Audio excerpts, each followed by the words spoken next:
مجھے ایک صاحب کہنے لگے کہ میرے ساتھ جاپان چلیے، تو میں نے کہا کہ میں یہاں کافی مصروف ہوں.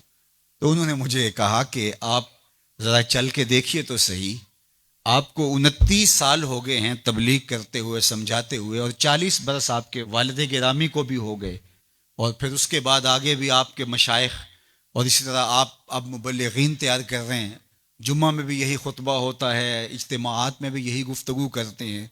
تو آپ جو تبلیغ کر رہے ہیں اور لوگوں کو یہ بتا رہے ہیں، یہ کوئی میرا فلسفہ نہیں ہے تو میں آپ کو جس کا پابند بنانا چاہتا ہوں، یہ تمہارے رسول کی سنت ہے. جس پیارے سے تم ٹوٹ کے محبت کرتے، یہ اس کا طریقہ ہے کہ جھوٹ نہیں بولنا.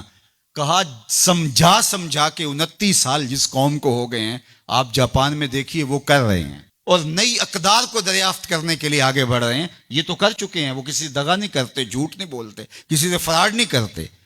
ان کو کسی مذہب نے نہیں یہ بتایا، ان کی ماں کی گود سے تربیت ملی کہ جھوٹ نہیں بولنا. اس کی ماں کی گود سے تربیت ملی کسی سے دھوکہ نہیں کرنا، کسی سے فراڈ نہیں کرنا.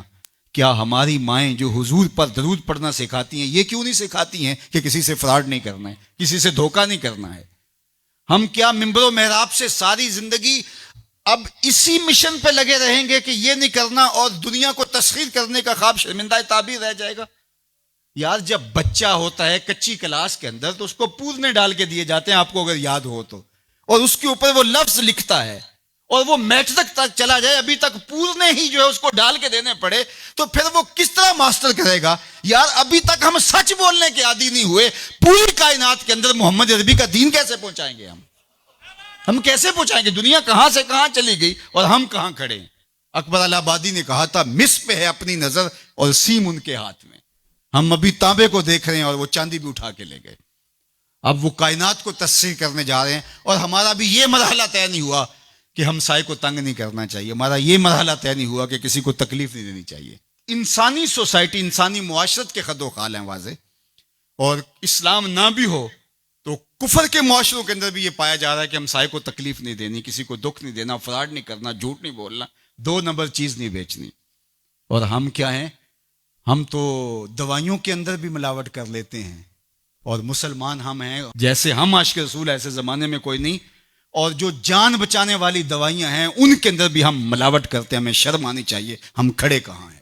دل مسلمان ہے تیرا نہ میرا، تو بھی نمازی میں بھی نمازی، پڑھے جائیں نمازیں، یہ ٹکرے ہیں اور کچھ نہیں ہے. ہمارا دین ہم کو ایک ایسی پاکیزہ زندگی گزارنے کی تلقین کرتا ہے.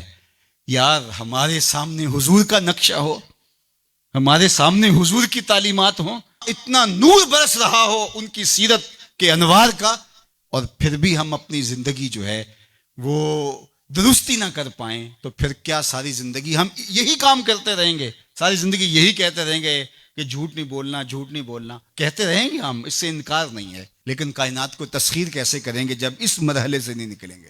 تو میری آرزو یہ ہے کہ دیکھو میں نے اپنی قبر میں جانا ہے، آپ نے اپنی لحد میں اترنا ہے.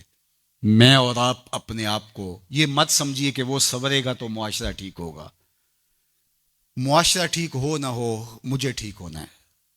مجھے اپنی زبان کو کبھی بھی جھوٹ کی بدبو سے متعفن نہیں ہونے دینا.